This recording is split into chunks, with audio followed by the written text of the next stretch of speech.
Hello बच्चों, अब हम करेंगे exercise 9B question number first. If 48 men can dig a trench in 14 days, how long will 28 men take to dig a similar trench. Question number 9 exercise 9A हम कर रहे थे, वो किसके थे? डायरेक्ट वेरिएशन के उसमें क्वेश्चन थे।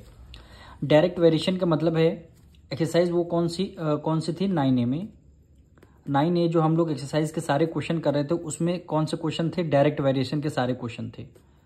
डायरेक्ट वेरिएशन के क्वेश्चन थे। डायरेक्ट वेरिएशन का क्वेश्चन का मतलब है एक क्वांटिटी अगर इंक्रीज हो रही तो दूसरी भी हमारी क्या होगी? इंक्रीज होगी। फॉर एग्जांपल, एक पेंसिल की कॉस्ट कितनी है? 5 रुपीज़ है। एक पेंसिल की कॉस्ट हमारी 5 रुपीज़ है। अगर आपको पेंसिल को इंक्रीज करना यानी क्वांटिटी को इंक्रीज करना यानी 2 पेंसिल, तो क्या होगा? प्राइस भी हमारा इंक्रीज होगा, यानी 10 रुपीज़। 2 पेंसिल 10 रुपीज़ के यानी अगर एक क्वांटिटी को हम इंक्रीज कर रहे हैं दूसरी क्वांटिटी भी हमारी इंक्रीज हो, यानी क्वांटिटी इंक्रीज कर रहे हैं तो अमाउंट भी इंक्रीज हो रहा।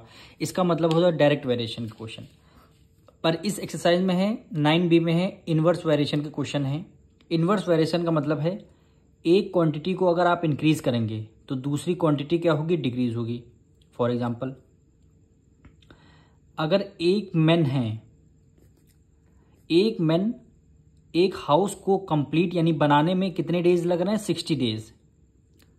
एक हाउस को बनाने में 60 डेज लग रहे हैं।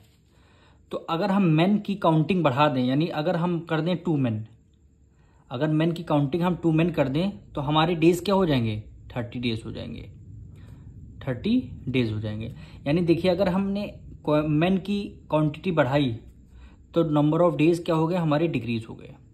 एक और एग्जांपल समझिए, अगर यहाँ पे 2 मैन, अगर यहाँ पे हम 3 मैन कर दें, मैन हमने और बढ़ा दिया तो यहाँ 30 डेज से क्या हो जाएगा? 15 डेज हो जाएगा। फॉर एग्जांपल, एक क्वांटिटी को हम अगर इंक्रीज कर रहे हैं दूसरी क्वांटिटी क्या हो जाएगी? डिक्रीज हो जाएगी। जितने नंबर ऑफ मैन हम इंक्रीज करेंगे उतने ही हमारे दिन कम लगेंगे इस घर को बनाने के लिए। तो इस जो वेरिएशन है इसको इनवर्स वेरिएशन बोलते हैं।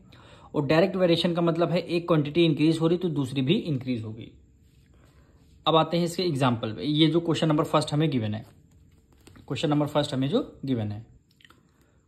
फर्स्ट में आपसे बोला गया है, सबसे पहले क्या लिखा? मैन लिखा हुआ है, तो हम यहां पे लिख देंगे मैन।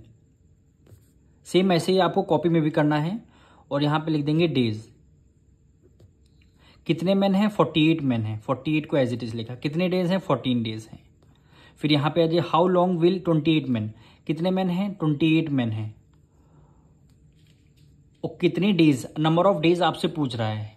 नंबर ऑफ डेज, अगर 48 मैन हैं, एक गड्ढे को 14 डेज में खोद रहे हैं, तो आपको अगर मैन की काउंटिंग डिक्रीज कर दी जाएगी तो आपको बताना है कितने डेज में वो गड्ढे को कंप्लीट यानी खोद देंगे, कंप्लीट कर देंगे। तो यहाँ पे कुछ नहीं, हमें देखिए नंबर ऑफ, यहाँ पे मैन है तो हमने मैन के नीचे मैन लिख दिया। और यहाँ पे हाउ लॉन्ग यानी कितने डेज होंगे, तो डेज हमें नहीं बचा तो हमने एक्सलेट कर लिया। एक्सलेट। अब इसको हमें क्या करना? फ्रैक्शन में लिखना है। तो 48 अपॉन 28 को एज इट इज हमने लिख दिया, इक्वल टू 14 अपॉन एक्स है ना, 14 अपॉन एक्स है तो इसको वेरिएबल वाले फ्रैक्शन को रेसिप्रोकल कर देंगे। 14 अपॉन एक्स है तो क्या कर देंगे? एक्स अपॉन 14 कर देंगे। केवल वेरिएबल वाले फ्रैक्शन का हम करेंगे रेसिप्रोकल। अब इसकी कर देंगे क्रॉस मल्टीप्लाई, यानी 48 की मल्टीप्लाई किससे कर देंगे? 14 से, इक्वल हो जाएगा x की मल्टीप्लाई कर देंगे 28 से। x की मल्टीप्लाई कर दिया 28 से। अब इसको सॉल्व करेंगे। 48 मल्टीप्लाई 14 यानी 48 मल्टीप्लाई 14, 28 इधर मल्टीप्लाई इधर किस में आ जाएगा? डिवाइड में, इक्वल टू x। 14 वन जा 14, 14 टू जा 28। अब इसको 2 से डिवाइड करते हैं। 2 वन जा 2, 2 टू जा 4, 2 4 जा 8, यानी x की वैल्यू कितने डेज आ गए? 24 डेज। क्या हो गए? 24 डेज। अब देखिए इसको इनवर्स वाले क्वेश्चन को सुनो। देखिए, मैन आपके पास 48 थे तो वो 14 डेज में वर्क कंप्लीट कर रहे हैं, तो मैन की काउंटिंग क्या कर दी गई? डिक्रीज कर दीजिए। यहाँ पे 28 मैन हो गए तो नंबर ऑफ डेज देखिए इंक्रीज होगा। पहले 14 डेज थे, अब 24 डेज हो, यानी डेज की काउंटिंग क्या हो गई? इंक्रीज हो गई। मैन की काउंटिंग डिक्रीज हो गई तो डेज की काउंटिंग इंक्रीज होगी। 24 डेज क्या हो जाएगा? आपका आंसर हो जाएगा।